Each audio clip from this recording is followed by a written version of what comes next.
Shalom, silakan duduk Bapak Ibu. Selamat Paskah semuanya. Haleluya. Kita merayakan Paskah.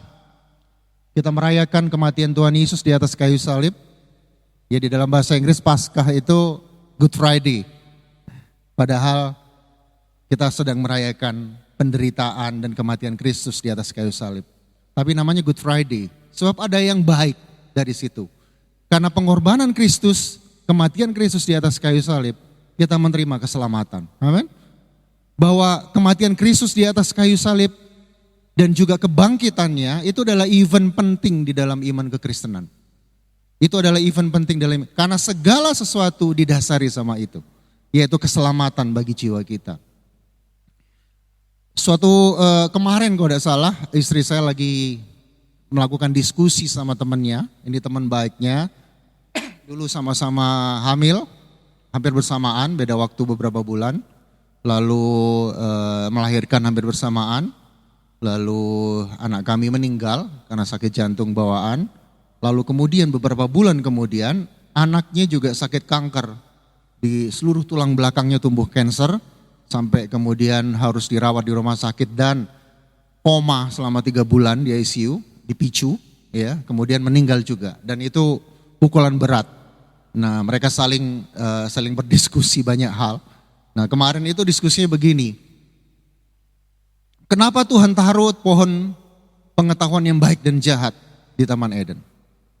Tuhan tahu kan, kalau manusia pasti jatuh di dalam dosa. Tuhan tahu enggak? Tuhan tahu. Kenapa kok Tuhan taruh itu?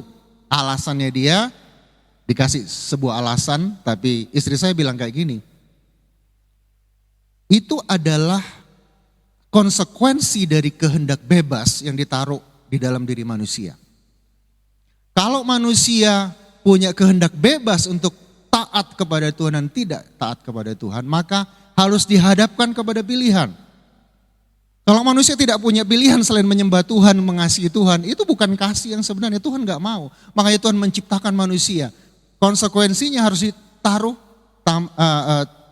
pohon pengetahuan yang baik dan jahat. Tuhan tahu kok, manusia nggak akan kuat, manusia akan jatuh dalam dosa. Tapi Tuhan tidak main-main soal hal itu. Karena itu penting. Karena konsekuensinya Tuhan tahu manusia di dalam dosa. Saat itu juga konsekuensinya Tuhan tahu dia harus mengutus anaknya untuk mati, untuk melakukan penebusan bagi manusia. Jadi penebusan kita itu sudah direncanakan Tuhan sebelum manusia justru jatuh dalam dosa.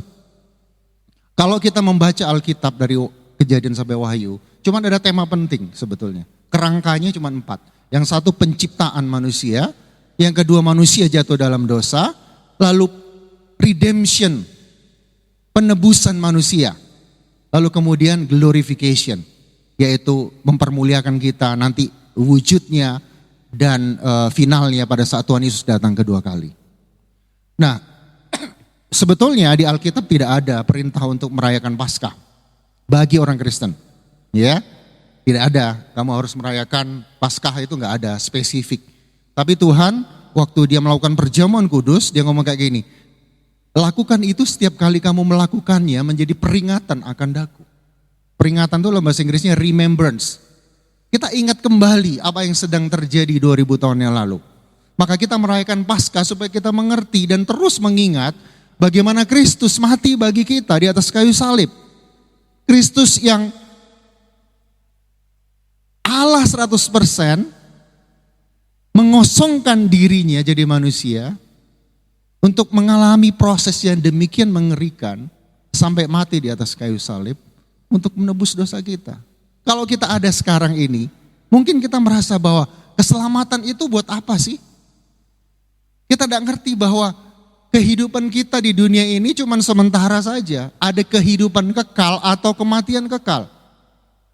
Pilihannya kalau kita tidak menerima keselamatan, tidak ada yang sanggup untuk melawan pengaruh dosa di dalam kehidupan kita. Bukan cuma kanker yang belum ada obatnya, dosa belum ada obatnya. Kalau dengan kekuatan sendiri. Tapi Tuhan menyediakan kasih karunia buat kita. Dia mati di atas kayu salib. Manusia, Tuhan tahu kita tidak bisa hidup kudus. Standarnya itu kesempurnaan Tuhan. Standarnya sempurna, gak ada bisa. Tuhan bikin prototipe bangsa Israel untuk melakukan penebusan dengan cara seremonial, hukum seremonial untuk memotong domba, burung dan segala macamnya untuk menebus dosa. Saat itu juga dosa lagi harus tebus lagi, bikin dosa lagi tebus lagi. Tidak ada yang sempurna. Maka Tuhan membuat sebuah proses penebusan yang once and for all di dalam nama Tuhan Yesus. Apapun yang terjadi di Alkitab kalau kita baca, semua merujuk kepada sebuah pribadi yang namanya Kristus. Ya, mari kita napak tilas dulu, Bapak Ibu. Yesus mati 2000 tahun yang lalu, ya persisnya bukan 2000 tahun ya. Dia mati umur 33, 24 kurangi 33 berapa? 11 ya, 2011 tahun yang lalu. 2011 tahun yang lalu, salahkah? Anggaplah 2000 tahun yang lalu. Yesus matinya hari Jumat sekarang ini. Jam 3 sore dia mati. Apa yang terjadi? Mari kita anggaplah hidup di dalam 2000 tahun yang lalu pada zaman Yesus. Kemarin itu, sekarang namanya Holy Friday, kemarin Holy Thursday. Tengah hari kemarin, murid-murid Yesus mempersiapkan Paskah. Kok mempersiapkan Paskah? Paskah buat apa? Paskah bukannya Tuhan Yesus datang mati di atas kayu salib. Saat itu Tuhan belum mati di atas kayu salib. Mereka merayakan Paskah, konsepnya bangsa Israel. Apa Paskah konsepnya bangsa Israel? Mereka itu merayakan apa yang terjadi pada saat bangsa Israel keluar dari Mesir.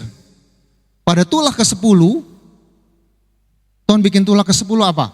Semua anak sulung di Mesir, termasuk anak sulung binatang, akan mati.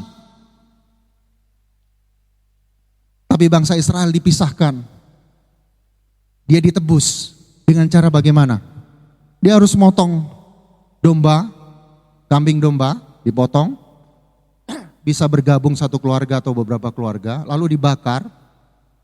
Syaratnya adalah, sebelum dibakar waktu dipotong, darahnya itu diambil, darahnya dioleskan ke ambang batas pintu.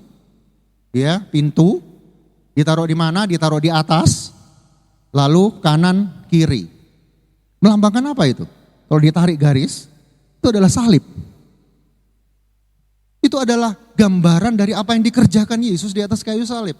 Sudah sejak zaman bangsa Israel di Mesir. Maka saat itu, malam itu, waktu malaikat maut datang untuk membunuh anak sulung yang di rumah yang tidak ada darahnya, anak domba itu, anak sulungnya mati. Ada tangisan di Mesir. Bukan cuma anak sulung manusia, anak sulung domba, semua binatang mati. Tapi waktu mereka melalui rumahnya bangsa Israel, mereka melihat darah di situ, malaikat Tuhan melewatinya. Maka Pesak itu dalam bahasa Inggrisnya Passover, dilewati. Jadi bangsa Israel dilewati kan ada darah di situ.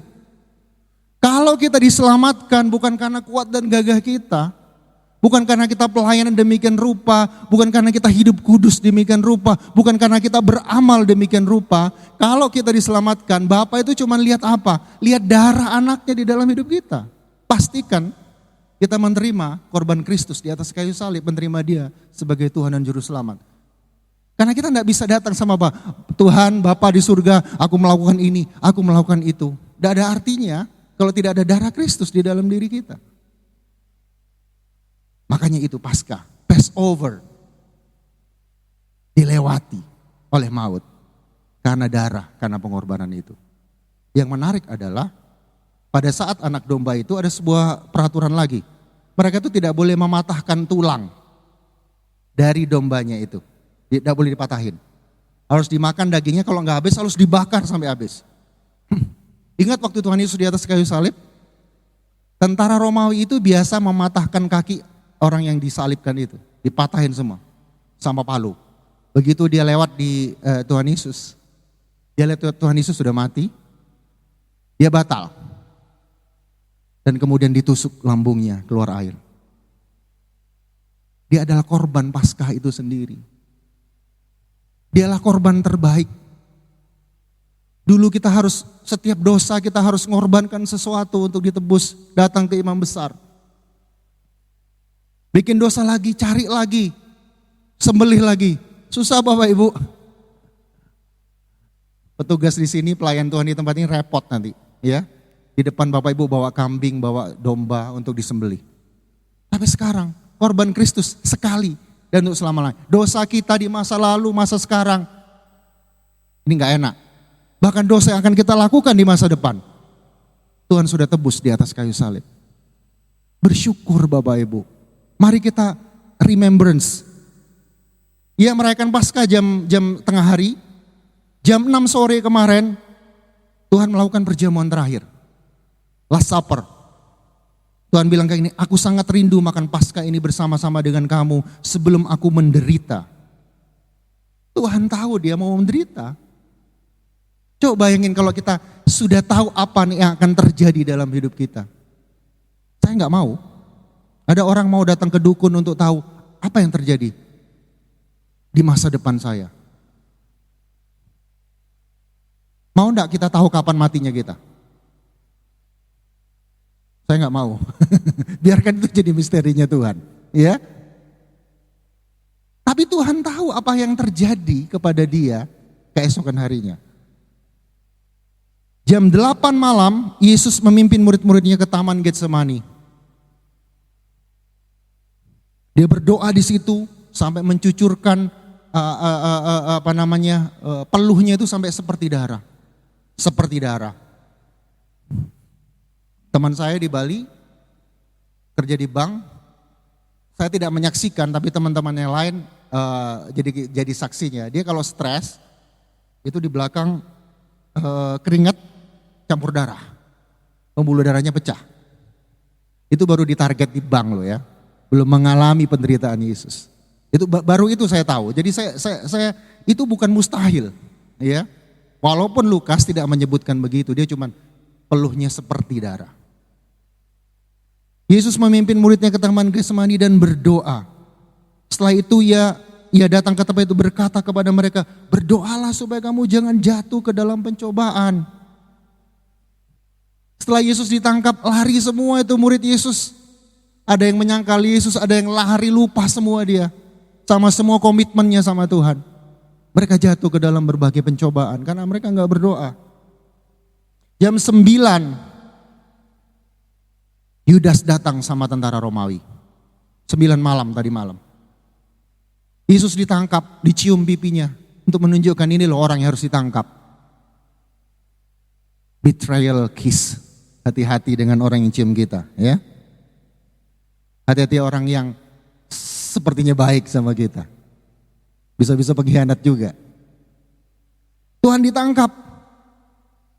Lalu jam 9 sampai jam 3 pagi, itu periode di mana Yesus dibawa ke Hanas. Hanas itu mantan imam besar. Udah gak bertugas. Diinterogasi di situ. Sudah pasti interogasi gak cuma ngomong aja, dipukulin, diludahin, dihina. Dibawa lagi ke Kayafas, imam besar yang sedang bertugas saat itu. Menantunya dari Hanas. Dan di situ Petrus menyangkal Yesus. Petrus meninggalkan Yesus. Diinterogasi di situ jam 9 sampai jam 3 pagi. Kemudian Yesus ditaruh di penjara bawah tanah sampai pagi. Hari ini Jumat jam 6 pagi. Yesus dibawa ke hadapan Sanhedrin. Mahkamah agama. Diinterogasi lagi. Lalu dikirim balik ke Pilatus. Jam 7 pagi hari ini, Yesus disidang di hadapan Pilatus. Kemudian diserahkan ke Herodes Agripa. Jam 8 pagi tadi, Yesus berdiri di hadapan Herodes dan dinista, diolok-olok, dihajar lagi. Ini pengadilan yang gak adil. Tuhan gak salah apa-apa, Yesus gak salah apa-apa. Tapi karena tuduhan palsu dari orang-orang yang disebut beragama, yaitu orang Farisi saat itu. Yesus mengalami pengadilan ini. Pilatus bilang, saya nggak menemukan kesalahan apapun sama orang ini. Siapa yang ini ada waktu untuk bebasin tahanan. Ada dua, Yesus atau Yesus Barabas. Yesus Barabas ini pembunuh dan juga pemberontak saat itu. Barabas. Yesus ditangkap aja, disalibkan. Dan waktu itu Pilatus cuci tangannya. Saya nggak tanggung jawab ya sama ini. Dan mereka ngomong sesuatu yang sangat-sangat kesalahan besar. Dia bilang, biar darahnya ditanggungkan kepada kami dan keturunan kami. Kita tahu apa yang terjadi sama bangsa Israel. Holocaust dan segala macamnya. Apa yang terjadi kemudian? Jam 8.30 Yesus dibawa ke Pilatus. Jam 9 sampai jam 10 itu masa di mana Yesus dicambuk. Didera, dicambuk sama tentara Romawi. Itu cambuknya bukan cambuknya sapi. Cambuknya itu dari kulit, lalu setiap untayan kulitnya itu diikat kepada tulang binatang. Waktu dipukulkan ke tubuh Yesus itu nancep semua tulang-tulang itu. Dan waktu ditarik, dagingnya ikut. Sedemikian mengerikan. Orang bisa mati gara-gara itu saja. Yesus melalui semuanya itu. Kenapa dia bertahan? Dia melihat setiap kita. Saya harus mati. Mereka tidak bisa diselamatkan kecuali saya mati. Lalu Yesus dibawa ke Bukit Kalvari, jam 12, sekitar 40 menit lagi, dia digantung di atas kayu salib, dipaku kedua tangannya dan kakinya. Dan dia tergantung di situ selama 3 jam, sampai jam 3 sore nanti. Dan jam 3 sore dia menyerahkan nyawanya. Sudah selesai. Tiba-tiba langit gelap dan ada gempa bumi. Dan peristiwa itu ditulis di dalam sejarawan yang bukan orang Kristen. Yesus mati buat kita. Apa tema kita sekarang ibadah Paskah? Stand firm and overcome the challenges. Teguh menghadapi tantangan. Tantangan itu selalu ada di dalam kehidupan kita. Tantangan tidak akan pernah lewat dari kehidupan kita. Gimana caranya? Ingat Kristus di atas kayu salib. Makanya proses ini harus kita ingat terus. Bahwa Kristus tidak menyerah, Kristus tetap melakukan segala upaya itu. Meskipun dia takut dan dia bilang kayak gini. Ada sebuah ayat yang katakan,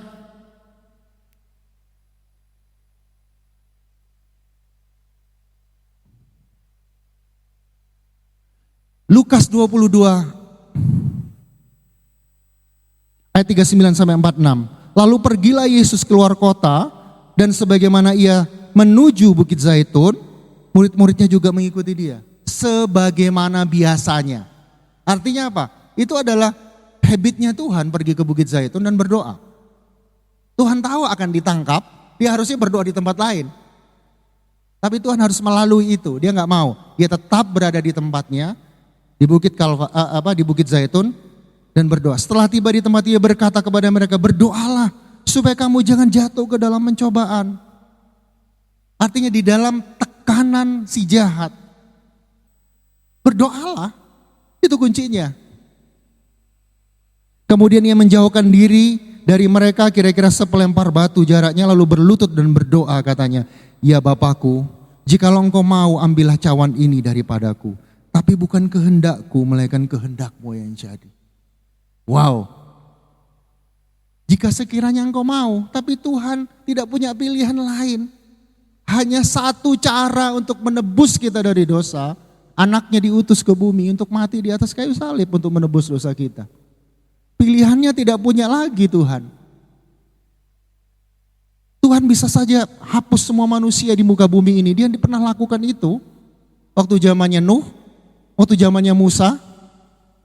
Hapus aja nih orang. bikin umat yang baru. Tapi Tuhan tidak melakukan itu. Tuhan pegang konsekuensi. Kejatuhan manusia, kehendak bebas yang diberikan ke manusia yang membuat dia jatuh dalam dosa, punya konsekuensi. Tuhan harus menebus manusia.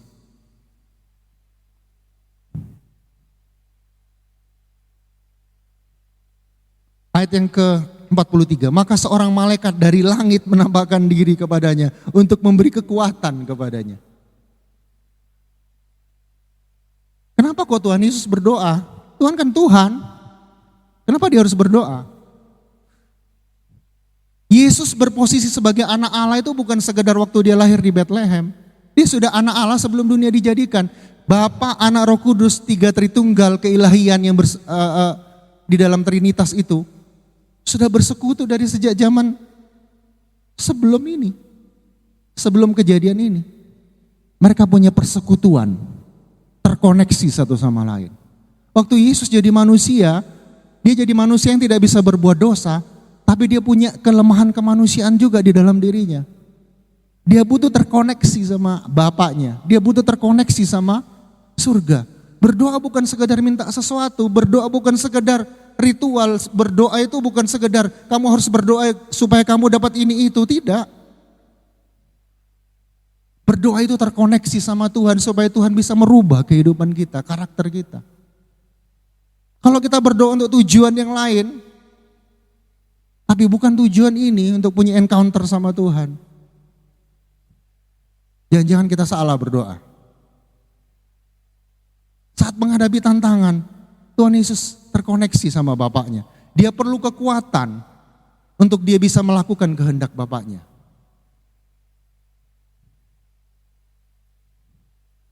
Ia sangat ketakutan dan makin bersungguh-sungguh berdoa, peluhnya menjadi seperti titik-titik darah yang bertetesan ke tanah. Lalu ia bangkit dan berdoa dari doanya dan kembali kepada murid-muridnya. Tapi ia mendapati mereka sedang tidur karena duka cita. Wow. Tuhan perlu disupport waktu itu sebetulnya sama murid-muridnya. Tapi dia dapat kekuatan dari malaikat. Tuhan tahu kok kelemahannya muridnya. Tidur, lagi dalam keadaan genting. Murid-muridnya disuruh berdoa, gak mampu, tidur. Apa pilihan kita kadang-kadang dalam keadaan tertekan? Tidur Pak, supaya saya gak ingat semua masalah saya. Ya gak apa-apa, boleh juga. Itu defense mechanism kamu. Tapi kita perlu terkoneksi sama Tuhan justru di saat kita mengalami tekanan dan masalah. Supaya Tuhan bisa memberi kekuatan kepada kita untuk mengatasi semuanya itu.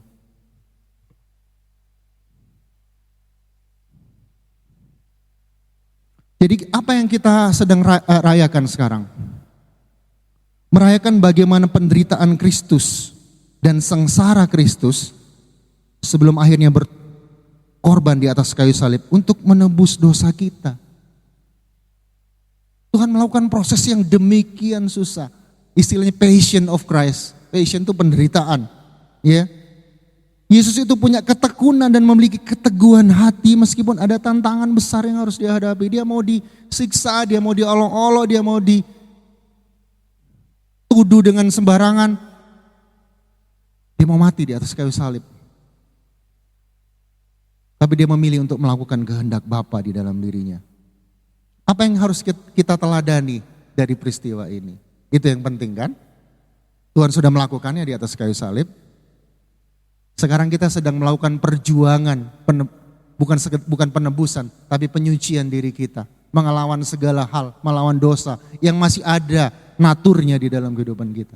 Kita sudah dibebaskan, tapi tubuh kita ini membawa natur dosa, kecenderungan bikin dosa. Dan Tuhan mau kita menang terhadap segala sesuatu. Apa yang kita pelajari dari Tuhan Yesus? Yang pertama, tidak mudah menyerah. Ya, simple ya. Tidak mudah menyerah, tapi susah dilakukan. Kadang-kadang kita, waktu buat kita sama waktu buat Tuhan itu beda. Bagi kita, lama sekali Tuhan prosesnya. Kapan Tuhan aku sudah berdoa bertahun-tahun untuk masalah ini belum dijawab sama Tuhan. Aku menghadapi tantangan yang demikian luar biasa Tuhan. Gimana caranya tidak menyerah? Kita baca Yesaya 40 ayat 31, tetapi orang yang menanti-nantikan Tuhan beroleh kekuatan yang baru. Mereka seumpama raja wali yang naik terbang dengan kekuatan sayapnya. Mereka berlari dan tidak menjadi lesu, mereka berjalan dan tidak menjadi lelah. Apa yang bikin kita lelah? Karena kita menggunakan kekuatan kita sendiri. Kita tidak mampu. Di dalam perjanjian baru, itu bukan lagi demand, tapi supply. Tuhan tahu kok kita tidak mampu. Ada supply anugerah, ada supply kekuatan dari surga. Selama kita terkoneksi, makanya orang yang menanti-nantikan Tuhan. Orang yang membangun hubungan pribadi sama Tuhan. Orang yang bilang kepada diri sendiri, Tuhan aku terbatas, aku butuh Engkau. Dan kita bisa manggil Tuhan kapanpun, gak harus pagi, siang, malam, at any time. Tuhan gak ada di langit, Tuhan gak ada dimanapun, Tuhan ada di dalam diri kita. Christ in you, the hope of glory. Tuhan ada di dalam diri kita. Kita cuma panggil saja. Sadar, punya kesadaran Kristus ada di dalam diri kita itu susah. Tapi itu kunci dari kekuatan orang Kristen. Kesadaran bahwa Kristus selalu ada dalam hidup kita. Gak gampang loh. Kita sering lupa sama Tuhan. Akui saja. Atau cuman saya. Bapak Ibu ingat terus sama Tuhan. Kalau enggak kita enggak perlu khawatir. Kita enggak pernah takut. Karena kita tahu Tuhan beserta dengan kita, Immanuel. Allah yang beserta dengan kita. Tidak mudah menyerah. Kalau Yesus menyerah, kita enggak dapat keselamatan. Kalau Yesus ngomong sama Bapaknya, Bapakku terlalu berat. Batal ya, aku balik ke surga. Habis kita. Tuhan enggak menyerah. Ada sebuah cerita, ini namanya Florence Chadwick. Dia itu seorang perenang, tapi bukan renang di kolam renang, kolamnya di laut. Dan dia waktu itu sempat mau renang dari California ke pantai Catalina sejauh 32,2 kilometer. Ini bukan lari ya, renang. 32,2 kilometer. Ini ceritanya. Tahun 1942,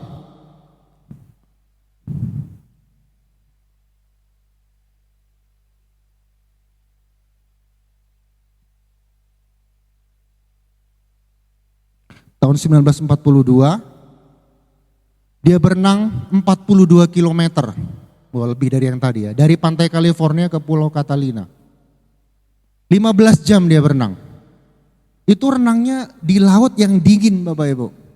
Dan ada kabut dan banyak hiu. Ya di sekitarnya ada, karena ini challenge, ada perahu-perahu yang ngusir nembakin. Bayangin, dia dalam kondisi itu berenang. Sudah 15 jam. Dan yang dilihat di depan matanya cuman kabut. Kapan selesainya ini? Kapan, saya sudah capek ini. Aduh, akhirnya apa? Menyerah. Give up. Ternyata setelah dicek, tinggal 1,5 kilometer lagi, dia menyerah. Tapi dia pantang menyerah. 2 bulan kemudian, Chadwick renang lagi di pantai yang sama. Menghadapi situasi yang sama, masih kabut dan capek. Kali ini dia tahu, meskipun ada kabut, dia tahu sebentar lagi ada pulau di situ. Saya pasti bisa mengalahkannya. Lalu dia membayangkan pulau itu di dalam pikirannya dan dia terus aja. Mau capek terus lagi, sebentar lagi, sebentar lagi, sebentar lagi, satu kayuh lagi dan dia berhasil. Seringkali kita ada di dalam proses dan menyerah di tengah jalan. Padahal sudah hampir selesai. Sayangnya kita nggak tahu kapan berhasilnya. Sayangnya kita tidak tahu kapan doa-doa kita dijawab. Tapi pasti dijawab. Mari seperti Tuhan Yesus. Goalnya memang dia mati di atas kayu salib. Dia tahu dia akan menebus dosa umat manusia termasuk kita. Dan dia tidak menyerah. Nanti kita akan baca di Ibrani 12 ayat 1 sampai 4 di endingnya. Jadi tidak menyerah Bapak Ibu. Ayo. Seberapapun lamanya. Semua pasti berlalu kok. Kalau saya ingat lagi ke belakang, hal-hal yang begitu sulit, saya tahu itu karena kasih karunia Tuhan. Saya pernah mundur dari pelayanan loh karena capek dengan masalah dalam hidup saya. Saya mundur, ya, seakan-akan gentleman. Saya mundur dari pelayanan, saya harus menyelesaikan masalah saya. Apa yang terjadi?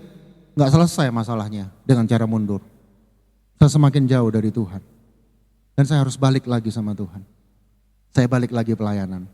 Masalah belum selesai. Tapi saya tahu, yang diproses sama Tuhan itu adalah di dalam diri ini loh. Kadang-kadang kita berdoa masalahnya nggak selesai, masalahnya nggak berubah. Tapi kita nggak tahu, kita berubah, kita semakin kuat. Saya itu handle menggembalakan komsel anak-anak mahasiswa. Saya selalu bilang sama dia, tahun depan tugasmu memang lebih berat, tapi ingat, kamu lebih kuat daripada tahun yang lalu. Kamu lebih punya hikmat daripada tahun lalu. New level, new devil. Tanpa proses itu, kita tidak bisa bertumbuh. Target kita kan pertumbuhan rohani, itu ada benih di dalam diri kita. Tantangan itu membuat kita bertumbuh. Capek kalau kita dengan kekuatan sendiri, makanya ayo terkoneksi sama Tuhan. Jangan menyerah. Apa yang kedua yang kita pelajari dari Tuhan Yesus? Menghadapi dengan doa. Simpel sepertinya. Tuhan Yesus berdoa Bapak Ibu di Taman Getsemani. Dia berdoa sungguh-sungguh, dia sampai berlutut. Ngomong-ngomong, saat itu orang berdoa itu tidak berlutut. Orang berdoa itu biasanya berdiri. Masih ingat kalau kita lihat mereka berdoa di tembok ratapan itu gak berlutut, berdiri. Tapi Tuhan Yesus sampai berlutut karena begitu tekanannya demikian hebat, dia akan menghadapi situasi yang sulit di depan. Dan apa yang dilakukan? Dia terkoneksi sama surga. Kita ini warga negara kerajaan surga. Kalau ada masalah sama duta besar Indonesia di Amerika, dimanapun, dia bisa calling Pak Presiden, Pak, saya butuh dukungan. Kalau mereka menghadapi situasi bahaya, itu Kopassus bisa dikirim ke situ untuk selamatin mereka. Kalau kita dalam bahaya, kalau kita dalam tekanan, kalau kita dalam masalah, kita bisa telepon markas besar kita. Tuhan, aku butuh kekuatan yang baru. Tuhan, aku butuh untuk menyelesaikan masalah ini. Kekuatanku terbatas Tuhan. Aku capek Tuhan. Aku butuh kekuatan yang baru dari Engkau. Saya ingat perkataan Yusuf Roni, doa adalah duduk omong-omong sama Allah. Doa adalah komunikasi, dengar dari Tuhan. Kita ngomong, kita juga dengar dari Tuhan. 1 Tesalonika 5 ayat 17-19, tetaplah berdoa. Itu kuncinya, tetaplah berdoa. Masalah belum selesai Pak, tetaplah berdoa. Situasinya masih sama Pak, tetaplah berdoa. Tapi saya semakin hari kok semakin kayaknya semakin gak kuat Pak, tetaplah berdoa. Ada persistensi di situ. Mengucap syukur dalam segala hal. Sebab itulah yang dikehendaki Allah di dalam Kristus Yesus bagi kamu. Mengucap syukur. Bukan sekedar ngomel terhadap sesuatu yang belum kita terima. Tapi kita tidak mengucap syukur atas apa yang sudah kita terima. Kemarin istri saya bikin status di Instagram. Pakai bahasa Inggris ya, saya terjemahkan aja. Kadang-kadang Tuhan sepertinya tidak menjawab apa yang kita minta dan doakan. Tapi seringkali kita ada dalam situasi dan kita bilang, ini adalah doa yang terjawab. Kita gak sadar, ini doa yang terjawab. Ada banyak doa yang terjawab yang kita gak sadar karena kita fokus. Doa terakhirnya belum dijawab Tuhan. Hidup kita doa yang dijawab. Kita harus mengucap syukur kepada Tuhan. Dan dengan doa kita memperoleh kekuatan yang baru daripada Tuhan. Mari ini jadikan gaya hidup kita. Tantangan apapun, kita perlu terkoneksi dan menerima kekuatan yang baru dari Tuhan. Yang ketiga, teguh dalam rancangan Tuhan.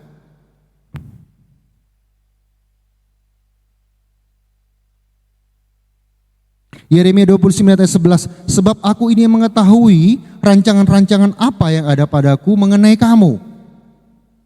Demikian firman Tuhan, yaitu rancangan damai sejahtera, bukan rancangan kecelakaan, untuk memberikan kepadamu hari depan yang penuh harapan. Tidak ada kecelakaan di dalam hidup kita.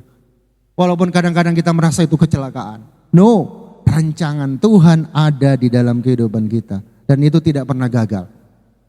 Ada pengharapan di masa depan kita.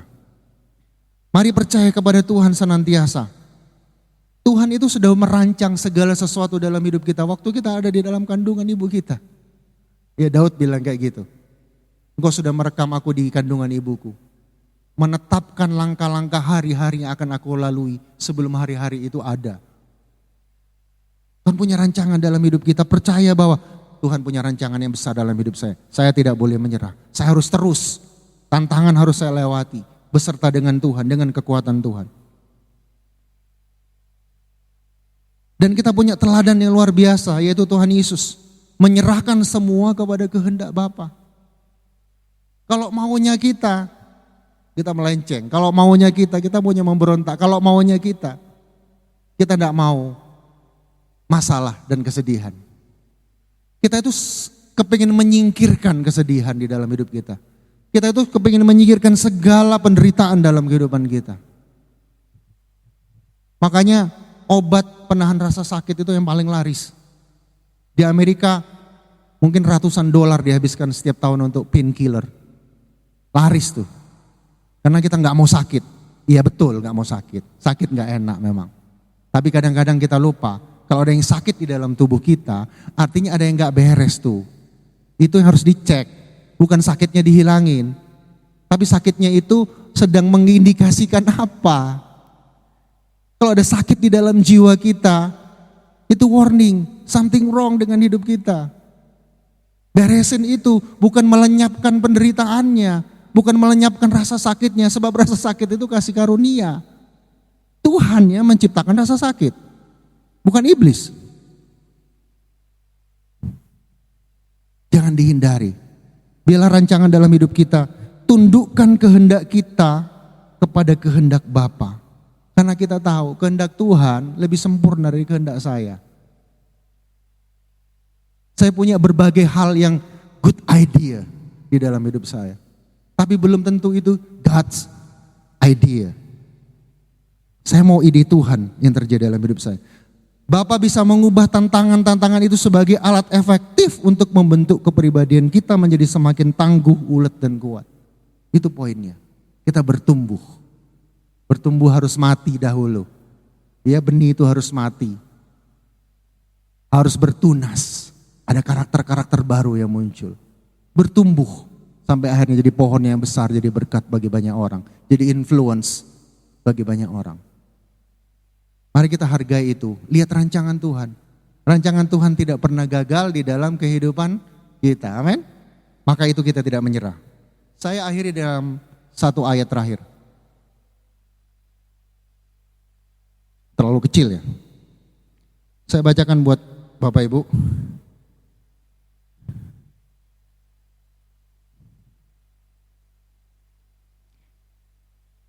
Ibrani 12 ayat 1 sampai ke 4.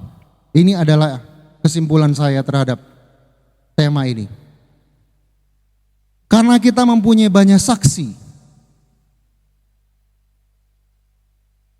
bagaikan awan mengelilingi kita. Siapa saksi itu? Saksi-saksi iman yang dibahas di Ibrani. Ya. Mereka saksi itu artinya apa? Mereka melewati pergumulan iman di dalam hidupnya. Sama seperti kita sedang mengalami pergumulan iman. Kita punya saksi. Martir, saksi itu marturia. Marilah kita menanggalkan semua beban dan dosa.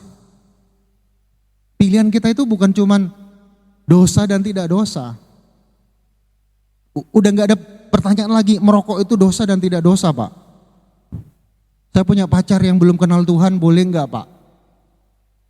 Kadang-kadang bukan dosa dan tidak dosa, beban. Beban itu apa sih? Segala sesuatu yang mungkin bukan dosa, tapi menghalangi kita untuk berlomba di dalam perlombaan yang Tuhan tetapkan dalam hidup kita. Singkirkan itu. Itu yang membuat kita gak mampu. Kita terlalu berat. Kita menghadapi tantangan dengan segala beban yang kita bawa. Lepaskan itu semua. Serahin sama Tuhan. Dan dengan tekun, itu dia. Tuhan Yesus itu tekun. Endurance, daya tahan itu hupomoni.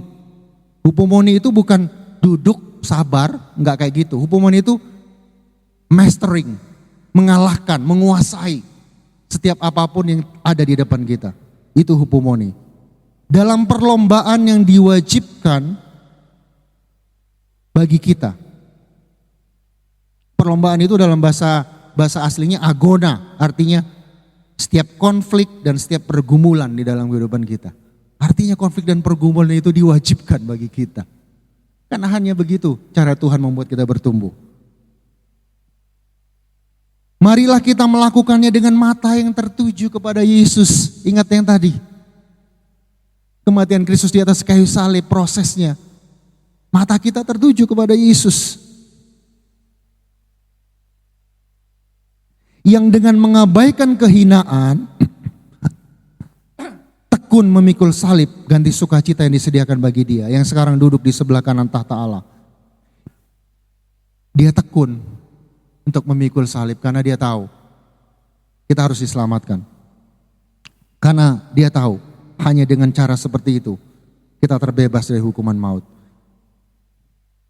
Dan yang sekarang duduk di sebelah kanan tahta Allah. There is no crown without cross.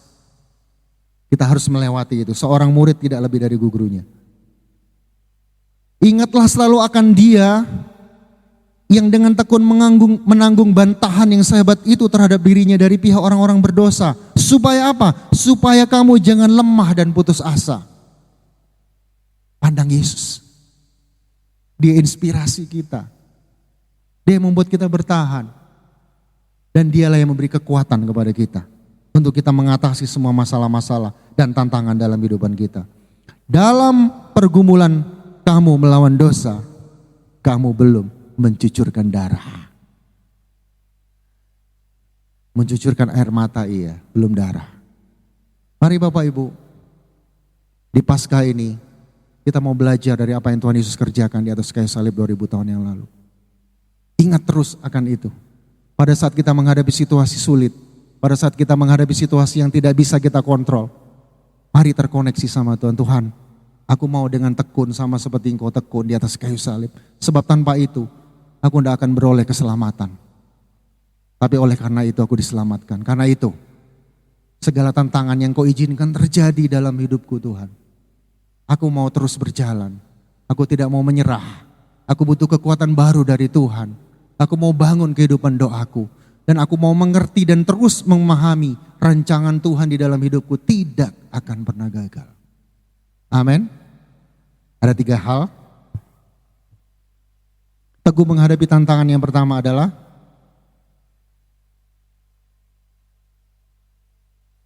tidak mudah menyerah. Ayo supaya Florence Chadwick terus gagal bangkit lagi. Jatuh bangun lagi dan terus bertahan. Kedua, menghadapi dengan doa. Biarkan ini menjadi refleks kita di dalam kehidupan. Koneksi sama Tuhan. Dan yang ketiga, teguh dalam rancangan Tuhan. Kita mengerti rancangan Tuhan dalam hidup kita tidak akan pernah gagal. Mari tundukkan kepala kita. Kalau ada dari kita yang saat ini engkau tahu engkau butuh Tuhan. Engkau butuh keselamatan. Tapi engkau belum pernah menerima Tuhan Yesus sebagai Tuhan dan Juru Selamat dalam hidupmu. Tanpa itu, kita tidak bisa diselamatkan.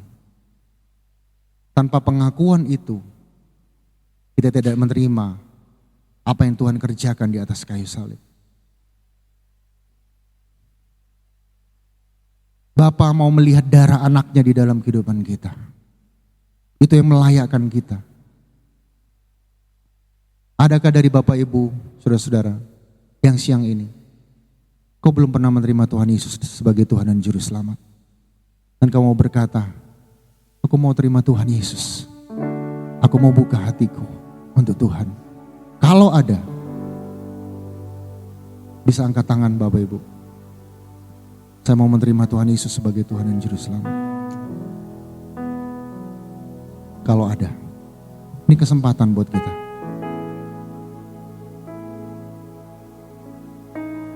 Oke. Semua sudah menerima Tuhan Yesus dan Tuhan yang Juru Selamat. Mari kita bersyukur kepada Tuhan. Thank you Jesus. Terima kasih Tuhan.